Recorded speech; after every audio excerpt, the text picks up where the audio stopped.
Esse é o vídeo número 42 do maravilhoso livro de Santo Afonso Maria de Ligório, Escola da Perfeição Cristã. Já estamos na página 204 de um total de 500 páginas. Aproveite!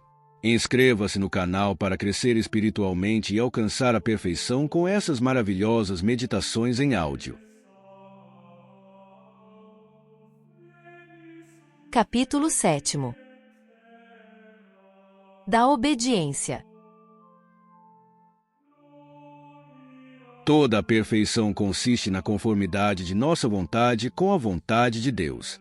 Qual é, porém, o meio mais seguro para se conhecer a vontade de Deus e conformar a nossa vontade com ela? Esse meio é a obediência a nossos superiores e diretor espiritual. Em caso algum se executa mais perfeitamente a vontade de Deus, diz São Vicente de Paulo, que quando se obedece a seus superiores. Primeiro, do mérito da obediência. O maior sacrifício que uma alma pode fazer a Deus consiste na obediência a seus legítimos superiores, porque, segundo São Tomás, nada nos é mais caro que a liberdade da própria vontade, de Perfectione Vitae Spiritualis, capítulo 10. Por isso, não podemos oferecer a Deus um presente mais agradável que nossa liberdade. Isso nos ensina o Espírito Santo nestes termos.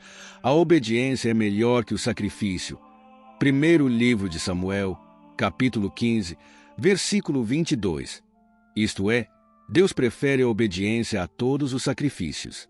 Quem consagra a Deus seus haveres, distribuindo-os aos pobres, sua honra, suportando com paciência os desprezos, seu corpo, mortificando com jejuns e penitências, dá a Deus uma parte de si mesmo. Quem, ao contrário, lhe sacrifica a sua vontade, sujeitando-se à obediência, entrega-lhe tudo o que tem e pode dizer: Senhor, depois de vos haver entregado minha vontade, nada mais possuo para vos dar. São Gregório diz que, praticando as outras virtudes, damos a Deus o que é nosso, mas, pela obediência, fazemos o sacrifício de nós mesmos. Comentário ao primeiro livro de Samuel, capítulo 15. O mesmo santo ensina que a obediência é acompanhada de todas as outras virtudes e as conserva na alma. Moralia, livro 35, capítulo 12. Segundo o venerável padre Serlório Capulo, semelhante ao martírio é o merecimento devido à obediência, porque, assim como se sacrifica a Deus, pelo martírio, a cabeça do corpo, se sacrifica, pela obediência, a própria vontade, que é a cabeça da alma. Por isso, nos assegura o sábio, livro dos Provérbios, capítulo 21, versículo 28, que um homem obediente vencerá todos os ataques de seus inimigos. É justo que os obedientes superem todos os ataques do inferno, porque, sujeitando sua vontade aos homens pela obediência, vencerão ao demônio, que caiu por causa de sua desobediência. Comentário ao primeiro livro de Samuel, livro 4, capítulo 12. Cassiano acrescenta, de Institutione Coenobiorum, livro 4, capítulo 13, que, pela mortificação da própria vontade, se poderão facilmente extirpar todos os vícios, porque eles nascem da vontade própria. Promete Deus elevar da terra e assimilar aos espíritos celestes aqueles que renunciam à sua própria vontade. Livro do profeta Isaías, capítulo 58, versículo 13. Segundo São Lourenço Justiniano, torna-se tão cara a Deus uma alma que lhe sacrifica sua vontade própria, que ela alcança dele tudo o que pede. Saine, vi, Obed, capítulo 3. São Agostinho diz que, tendo Adão, pela desobediência, causado sua própria ruína e a de todo o gênero humano, o Filho de Deus fez-se homem principalmente para nos ensinar a obediência, por sua obediência. Por essa razão, Jesus Cristo, já desde criança, começou a exercer a obediência, sujeitando-se a Maria e a José. Essa obediência exerceu sem interrupção durante sua vida inteira e foi obediente até a morte, e mesmo até a morte na cruz. Filipenses capítulo 2, versículo 8. Muitos procuram subtrair-se à obediência, diz São Bernardo de Mor. Epis, capítulo 19. Mas o Salvador procedeu muito diversamente. Ele sacrificou sua vida para não faltar à obediência. A Santíssima Virgem revelou igualmente a uma de suas servas que Jesus Cristo sofreu a morte com amor especial pelas almas obedientes. Para um acréscimo de nossos merecimentos, quer o Senhor que nos deixemos guiar pela fé. Por isso, em vez de pessoalmente falar conosco, nos revelou sua vontade por meio de nossos superiores. Quando Jesus Cristo apareceu a São Paulo, no caminho de Damasco, poderia comunicar-lhe pessoalmente o que desejava dele. Mas, não, ele só lhe diz: entra na cidade e aí te será dito o que deverás fazer. Atos dos Apóstolos, capítulo 9, versículo 7. Em vista disso, afirma o venerável Egídio que se adquirem mais merecimentos obedecendo aos homens, por amor de Deus, que obedecendo diretamente a nosso Senhor. A isso se deve ajuntar que temos maior certeza de cumprir com a vontade de Deus obedecendo a nossos superiores do que se Jesus Cristo mesmo nos aparecesse e falasse conosco, porque uma tal aparição não nos daria certeza de que Jesus Cristo era realmente quem nos dirigia a palavra e poderíamos ser vítimas de uma ilusão do demônio sob a aparência do Salvador. Se, porém, nossos superiores nos mandam alguma coisa, estamos certos de que, na sua pessoa, obedecemos ao próprio Jesus Cristo, que disse: quem vos ouve, a mim me ouve. Lucas capítulo 10, versículo 16. Por isso, é uma ilusão quando se pensa que se pode fazer alguma coisa melhor do que aquilo que é imposto pela obediência. Deixar as obrigações de Estado para se unir a Deus pela meditação ou leitura espiritual é, segundo São Francisco de Sales, ESP. São Francisco capítulo 18, 19. Abandonar a Deus para se unir a si mesmo e a seu amor próprio. Santa Teresa acrescenta que quem pratica uma boa obra, mas que é contra a obediência, certamente age por instigação do demônio, e não por inspiração de Deus, como ele, talvez, pense. As inspirações de Deus, diz a santa, concordam sempre com a obediência. De uma alma resolvida a servir a Deus, expressa-se a santa em outro lugar, Fundação capítulo 5. Ele exige uma só coisa, a saber, que ela obedeça. Rodrigues diz: o que se faz por obediência vale mais que qualquer outra obra. É mais meritório levantar do chão, por obediência, uma palha do que fazer, por própria vontade, uma longa meditação ou se disciplinar até ao sangue. Por esse motivo, Santa Maria Madalena de Paziente punha a oração qualquer outro exercício prescrito pela obediência. Fazendo o que me manda a obediência, dizia ela, estou certa de cumprir a vontade de Deus, o que não se dá com as outras obras. Separ, capítulo 5. Todos os mestres da vida espiritual concordam em afirmar que é melhor deixar, por obediência, um ato de piedade do que praticá-lo contra a obediência. A Santíssima Virgem revelou a Santa Brígida, Revelações, livro 4, capítulo 6, que quem, por obediência, deixa de fazer uma mortificação, alcança um mérito duplo, o da mortificação, que queria fazer, e o da obediência, pela qual deixou de praticá-la. Em vista disso, Santa Teresa podia afirmar com toda a razão que a obediência é o caminho mais curto para a perfeição. Por isso, alma cristã, se desejas andar com segurança, deixa-te guiar em todas as tuas ações pela obediência. Os negociantes, para não perderem suas mercadorias, asseguram-nas. Do mesmo modo, deves procurar a garantia da obediência para a segurança de tua salvação eterna. Mas só quando a obediência é sobrenatural é que ela tem esse grande valor. Portanto, para obedeceres com mérito à Igreja, a teus pais, a teu confessor, em uma palavra, a teus superiores espirituais e corporais, deves te convencer de que, obedecendo-lhes, obedecerás a Deus mesmo. Desprezando seus preceitos, desprezas a teu divino Mestre mesmo, que disse aos superiores: quem vos ouve, a mim ouve. Quem vos despreza, a mim despreza.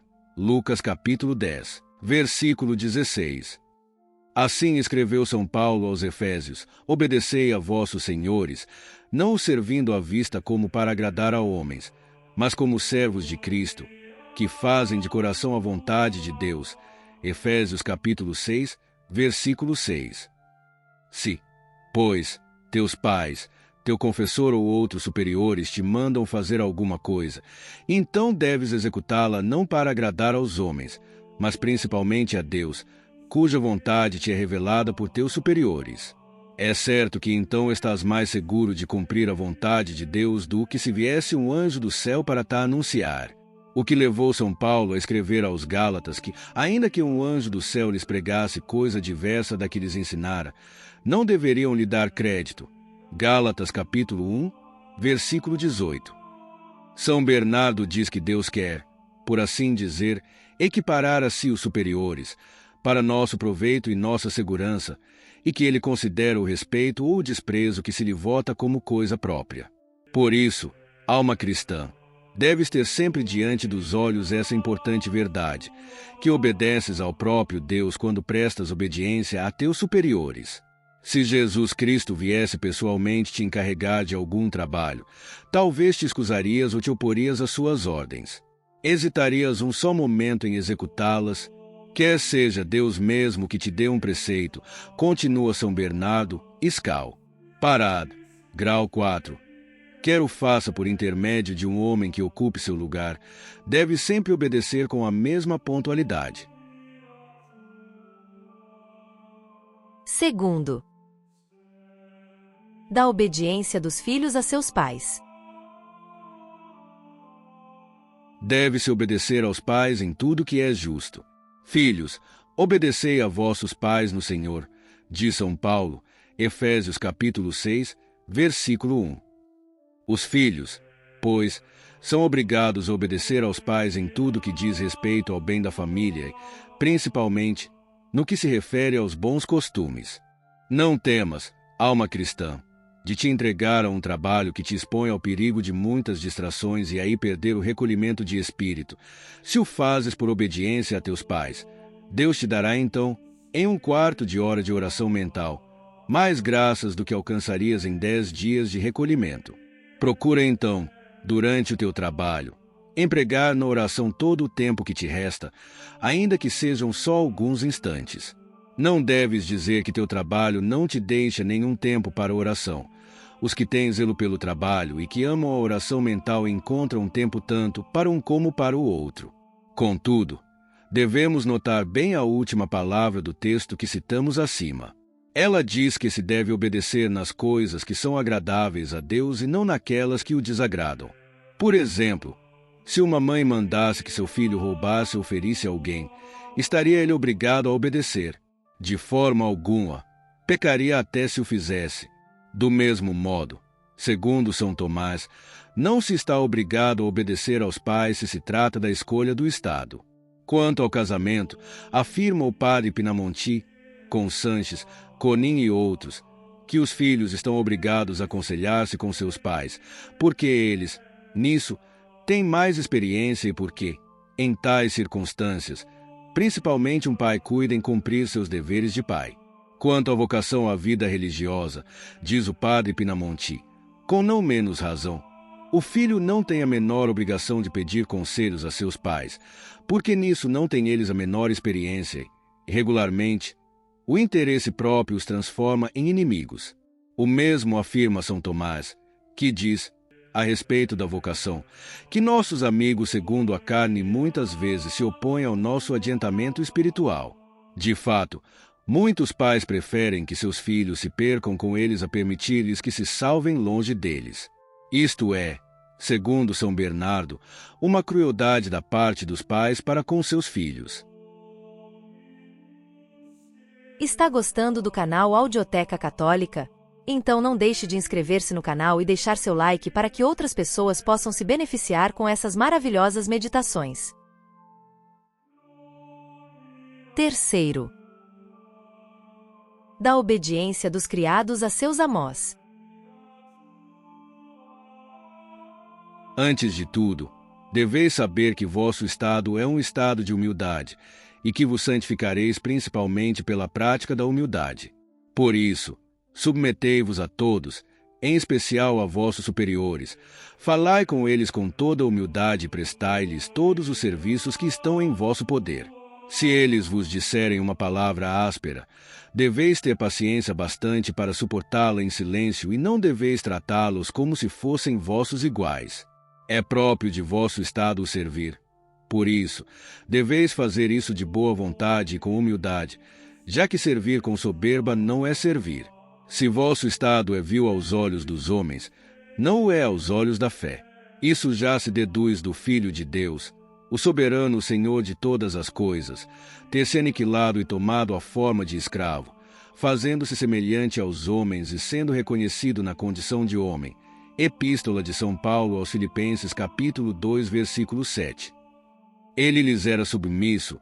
Evangelho de São Lucas, capítulo 2, versículo 52. E durante sua vida inteira obedeceu a uma humilde virgem e a um pobre artífice.